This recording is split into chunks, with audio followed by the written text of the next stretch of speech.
Persoalan yang banyak bermain di fikiran aku sekarang ni, adakah gaming smartphone ni adalah scam terbesar daripada penguas sendiri untuk pengguna? Kalau kita nak bandingkan dengan phone flagship yang ada di pasaran sekarang ni, banyak je phone flagship yang bagus-bagus dan lebih kurang je dia punya ciri macam gaming smartphone in terms of bateri yang besar, screen AMOLED yang cantik, refresh rate yang tinggi, storage speaker yang mantap, size yang besar dan pelbagai lagi yang aku rasa lebih kurang je macam gaming smartphone.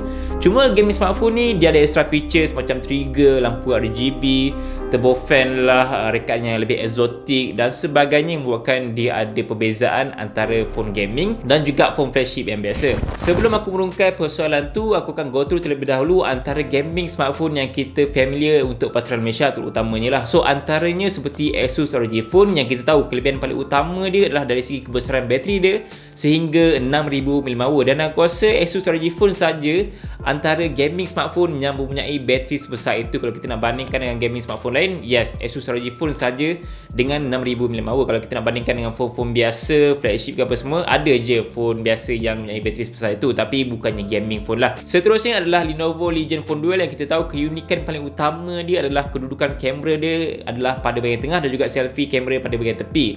Seterusnya kita ada Nubia Red Magic yang mempunyai keunikan dari segi rekaan memang nampak eksotik dan juga refresh rate yang sangat-sangat tinggi sampai 165Hz tak salah aku paling latest untuk Nubia Red Magic 6. Gaming phone seterusnya ada Black Shark yang kita tahu Black Shark ni dia punya spek tu cukup padu dengan harga yang sangat berpatutan jugalah untuk pasaran rasmi di Malaysia. Cuma sekarang ni aku tengok Black Shark 4 untuk rekaan dia tu dah nampak lebih kepada mainstream sikit lah kan, tak ada nampak macam Black Shark yang dulu, lebih nampak eksotik, abstract tu banyak gila dan juga panel dia nampak lebih garang berbanding dengan Black Shark 4 yang baru ni kan. So dia dah macam hilang street sikit, tapi still dia adalah one of gaming smartphone yang aku rasa korang patut cuba sebab untuk features gaming dia still ada trigger yang kita boleh on off. So aku memang suka juga Black Shark 4, cuma in terms of rekaan tu tak nampak macam dulu dah lah. Seterusnya ada Vivo IQ yang kita nampak rekaan dia macam smartphone Vivo je, cuma untuk specs dia menggunakan specs yang cukup-cukup padu dengan harga yang sangat berpatutan. Kalau dia berasal Malaysia tu aku rasa memang ramai akan cuba beli kot, sebab Vivo IQ tak rasmi di Malaysia, hanya import saja, sama juga macam Nubia Red Magic lah. Yang terakhir iaitu yang paling latest sekali adalah phone gaming pertama daripada Redmi, iaitu Redmi K40 Gaming Edition. So in terms of rekaan dia tu memang nampak sangat-sangat cantik, lagi-lagi warna kuning tu, and then harga dia memang sangat-sangat murah lah untuk specs yang dibagi pada smartphone tu. So itulah antara selling point lah untuk Redmi K40 Gaming Edition tu kan. Kalau kita nak bandingkan dengan gaming phone lain, harga dia agak tinggi sikit, tapi malangnya Redmi K40 Gaming Edition tu tak rasmi di Malaysia, hanya dijual untuk import saja. So harga import pun boleh tahan juga, boleh dengar lah untuk kita nak beli kan, dalam bawah RM2,000 macam tu je, RM1,700 starting dia tak silap aku. So antara semua gaming smartphone tu, majority aku dah pernah gunakan untuk phone harian aku dan juga untuk aku gunakan sebagai gaming phone aku, dan paling latest aku gunakan Lenovo Legion Phone Duel tu sebagai gaming phone aku, dan juga sekarang ni aku tengah gunakan sebagai phone harian aku untuk aku cuba nak rasa macam mana pengalaman gunakan gaming smartphone terbaru ni kan, adakah best ataupun tidak. Masalah paling utama untuk smartphone gaming ni adalah dia agak berat untuk kita nak handle. Even kalau kita gunakan satu tangan, kalau kita main game dalam masa sejam ke 2 jam macam Lenovo Legion Phone Duel tu yang aku gunakan ni, aku dah main game selama 2 jam, aku rasa memang cramp gila kot jari aku. Sebab selain pada masalah dia berat, yes, skrin dia besar, memang sangat-sangat puas hati. Untuk ibu jari aku ni nak access kepada bahagian tengah skrin ni, aku memerlukan effort yang lebih sedikit berbanding dengan phone dengan saiz yang lebih kecil, yang aku rasa ibu jari aku ni lebih mudah untuk access ke bahagian tengah berbanding dengan gaming smartphone yang aku rasa agak leceh untuk aku nak access ibu jari aku ke bahagian tengah. Sebab sometimes aku nak swipe daripada atas ataupun aku nak macam touch pada bahagian tengah skrin tau. So that's why kadang effort tu nak kena letak lebih sikit lah untuk ibu jari aku pergi ke bahagian tengah skrin. So itulah antara masalah yang pertama, iaitu berat. Sebab berat untuk gaming smartphone ni at least lah dalam 220 gram ke atas. Paling rendah pun aku rasa dalam 200 gram macam tu je. Itu depends pada smartphone juga. Macam yang sekarang ni Redmi K40 ke Black Shark 4 maybe lebih rendah sedikit lah. Tapi biasanya untuk Nubia Red Magic, untuk Asus ROG Phone, untuk Lenovo Legion yang terbaru ni, memang smartphone gaming ni berat-berat yang amat lah. Masalah kedua adalah kepanasan. Aku tahu yang gaming smartphone majority akan ada cooling system, ada vapor chamber dan juga ada turbo fan, dan paling latest untuk Lenovo Legion Phone Duel tu ada dual turbo fan, dan ini adalah gaming smartphone pertama yang ada dual turbo fan tau. Tapi Tapi still panas. Tapi tak adalah panas yang sangat-sangat melampau sangat. Even aku dah main dalam masa 2 jam macam tu.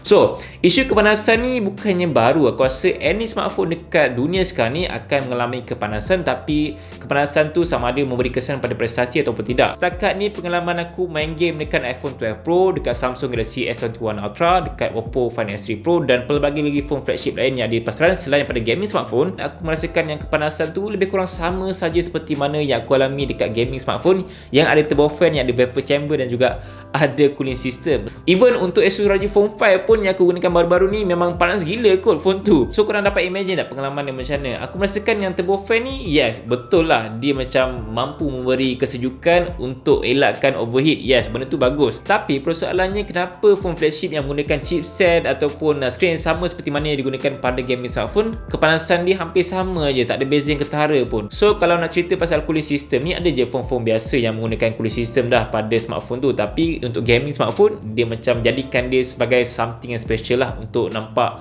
gaming smartphone ni very special dan juga very exotic lah in terms of looks dia tu. Macam Lenovo Legion Phone Duel tu ada turbo fan yang kita boleh nampak dia punya kipas tu, siap ada lampu lagi kan. So memang meriah gila lah kan. So that's why nama dia gaming smartphone. Masalah ketiga adalah dari segi kamera. Kita tahu yang gaming smartphone sekarang ni harga dah makin lama makin tinggi. Even ada yang dah lebih RM4,000 dah, tak silap aku kan. So kalau kita nak kira phone yang berharga RM4,000, banyak gila kot phone flagship yang mempunyai kamera punya kualiti yang lebih bagus berbanding dengan gaming smartphone. So adakah dia meletakkan kelebihan trigger, kelebihan turbo fan dan juga saiz yang lebih besar membuatkan harga dia lebih mahal yang dah level-level flagship yang lebih bagus in terms of kamera apa semua? So aku rasa macam benda tu agak nonsense lah. Kenapa diorang tak upgrade je fungsi kamera bagi lebih bagus berbanding dengan kamera yang biasa diorang gunakan pada phone-phone gaming yang memang hampir gila kamera dia kan. So aku rasa kalau pengeluar gaming smartphone ni buat fungsi kamera ataupun kualiti kamera tu level-level macam flagship yang bagus, aku rasa dah memang ramai gila kot yang akan sukakan gaming smartphone dengan kamera yang bagus kan. So instead of features gaming yang bagus, dia juga ada kamera yang bagus juga. So memang full package lah untuk sebuah smartphone untuk kita nak beli pada harga yang tinggi kan. So that's why kalau letak harga tinggi tu, letaklah kamera yang bagus. Janganlah korang bagi kamera yang sucks gila kan. Perkara yang terakhir adalah gaming mode. Kita tahu yang majority gaming smartphone sekarang ni ada gaming mode diorang tersendiri. Even ada dedicated apps untuk kita masuk bahagian game setting dia kan.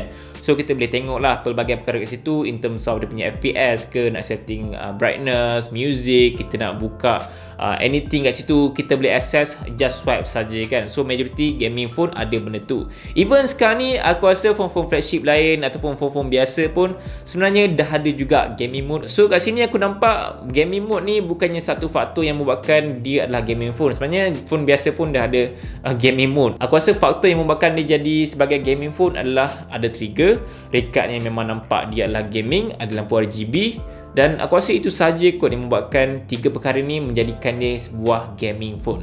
So persoalannya, adakah tiga perkara ni membantu korang untuk main game? So itulah antara persoalan dia. Kalau korang rasa benda tu penting untuk korang, yes, just go on untuk gaming smartphone. Tapi kalau korang tak concern bab tak perlu pun trigger untuk main game, tak perlu pun lampu RGB, tak perlu pun rekat macam tu, korang just pakai je phone flagship lain yang aku rasa banyak je bagus-bagus dan juga harga pun lebih kurang je macam gaming smartphone. Even mungkin ada yang lebih sikit lah kan. Itu depends pada model dan juga jenama. In fact, aku difahamkan yang gaming smartphone ni tak boleh bawa untuk masuk tournament untuk nak main game. So aku rasa macam agak nonsense kan. Phone tu dah dicipta memang khas untuk main game, kenapa tak boleh bawa masuk tournament untuk nak main game kat tournament kan?